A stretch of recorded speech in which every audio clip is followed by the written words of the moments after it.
I just urge the New South Wales Liberal government to stop.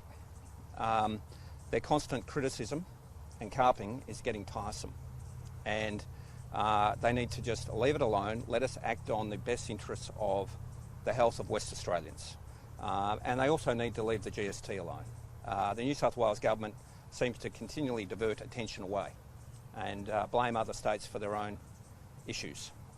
Obviously, their efforts to undo the GST is a bad thing. We'll fight tooth and nail, fight to the death. And their attempts to bring down the health measures that have worked in states like Western Australia, we will fight as well. Can you please just reiterate the advice that you're relying on at the moment for the New South Wales hard border and Victoria? We publish it. So it's all published. It's health advice that is designed to protect the people of this state. Just remind you all, a couple of months ago, maybe 6 weeks ago, the Melbourne outbreak came about because a COVID positive person travelled from Sydney to Melbourne. That's why it happened. So borders are important. They are one of the tools we use. The Commonwealth Government uses the border tool to protect us from COVID internationally. The West Australian Government uses it to protect us from the virus coming from other states. I understand it is unpleasant for people. I can't see my own parents.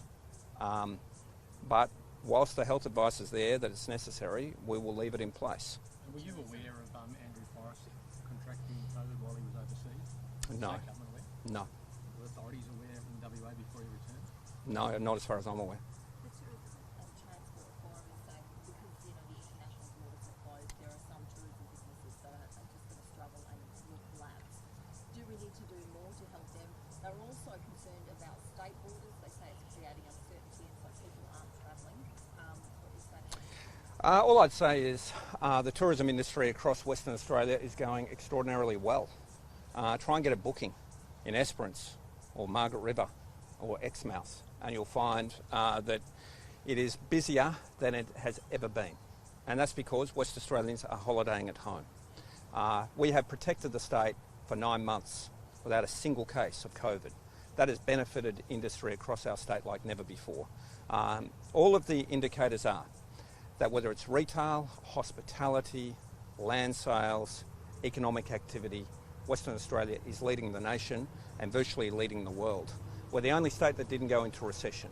And that's because we kept Western Australia COVID-free, we kept our international trading relationships open, and we opened up our economy far quicker than any other state in Australia. So, look, we're doing our best for the tourism industry. I just urge the Commonwealth Government, when it comes to JobKeeper, to look at extending it for some of those industries that find it difficult to recover from the international border closures. So that's airlines, the big hotels, some of the travel agents.